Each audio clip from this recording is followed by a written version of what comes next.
Hello, and welcome to Prose's second bedtime story. Tonight, we will be experiencing the Grimm's fairy tale, Jorinda and Jorindel. So lie back, relax, and let's go on a fairy tale journey.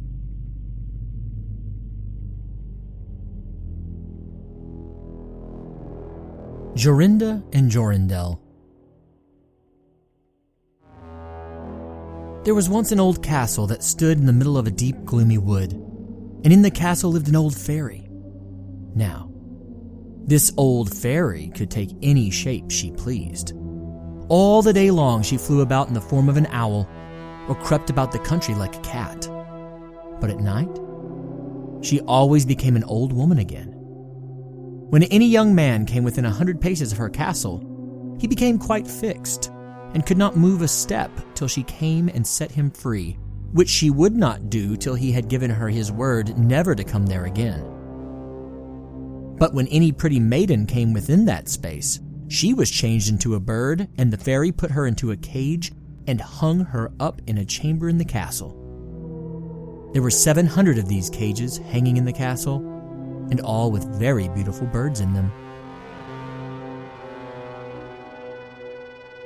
Now there was once a maiden whose name was Jorinda. She was prettier than all the pretty girls that ever were seen before. And a shepherd lad, whose name was Jorindel, was very fond of her, and they were soon to be married. One day, they went to walk in the wood, that they might be alone.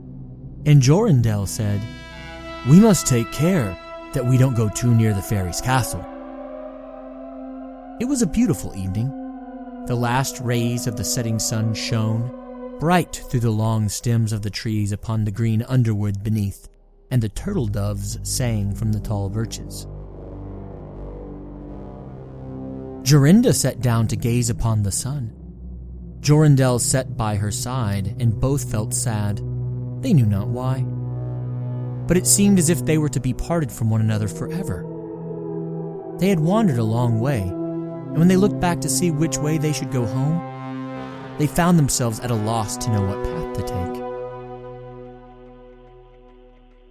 The sun was setting fast, and already half of its circle had sunk behind the hill.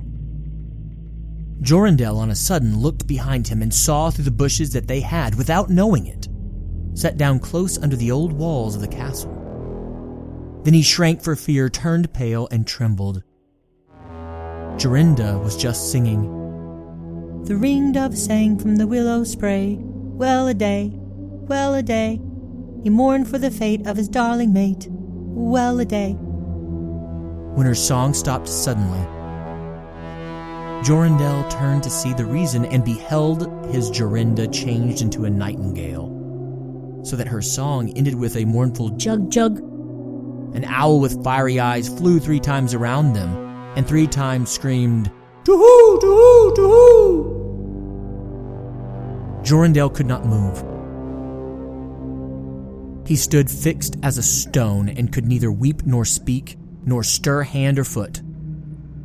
And now the sun went quite down. The gloomy night came. The owl flew into a bush, and a moment after that, the old fairy came forth, pale and meager, with staring eyes and a nose and chin that almost met one another.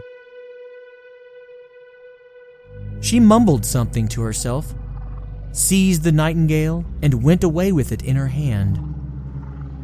Poor Jorindel saw the nightingale was gone, but what could he do? He could not speak. He could not move from the spot where he stood.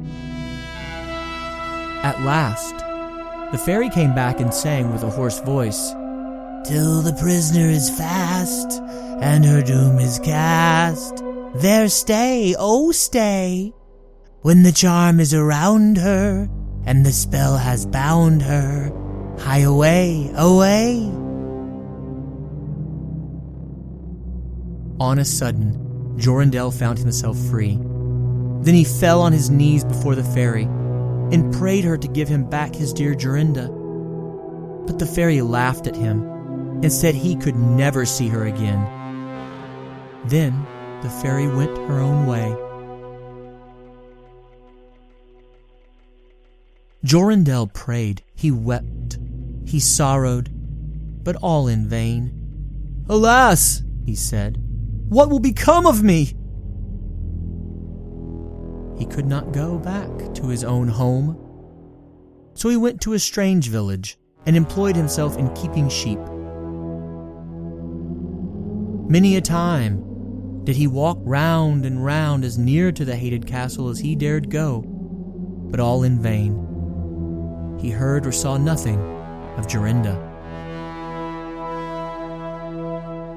At last, he dreamt one night that he found a beautiful purple flower, and that in the middle of it lay a costly pearl.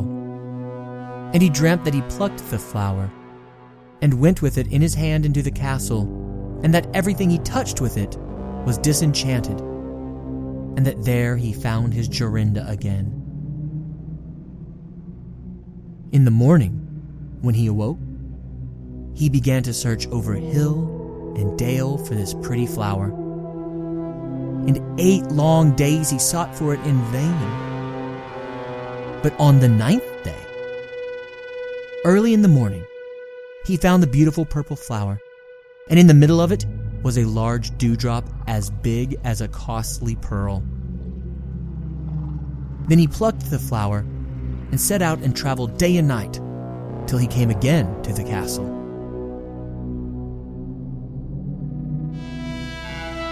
Jorindel walked nearer than 100 paces to it, and yet he did not become fixed as before, but found that he could go quite close up to the door. Jorindel was very glad indeed to see this. Then he touched the door with the flower, and it sprang open, so that he went in through the court and listened when he heard so many birds singing. At last, he came to the chamber where the fairy sat, with the 700 birds singing in the 700 cages. When she saw Jorindel, she was very angry and screamed with rage.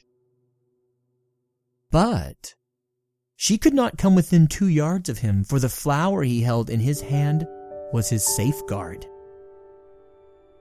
He looked around at the birds, but alas, there were many, many nightingales. And how then should he find out which was Jorinda? While he was thinking what to do, he saw the fairy had taken down one of the cages and was making the best of her way off through the door.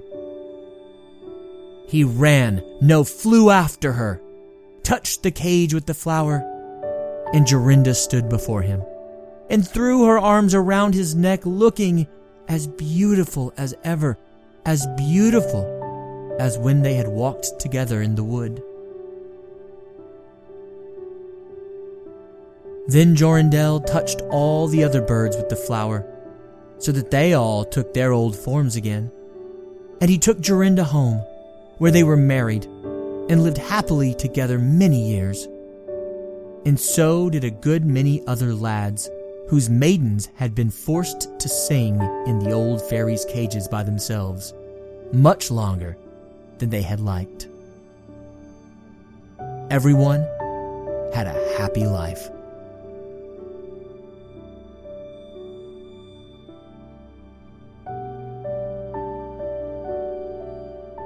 Thank you for listening to the newest of the Bedtime Stories series, Jorinda and Jorindel.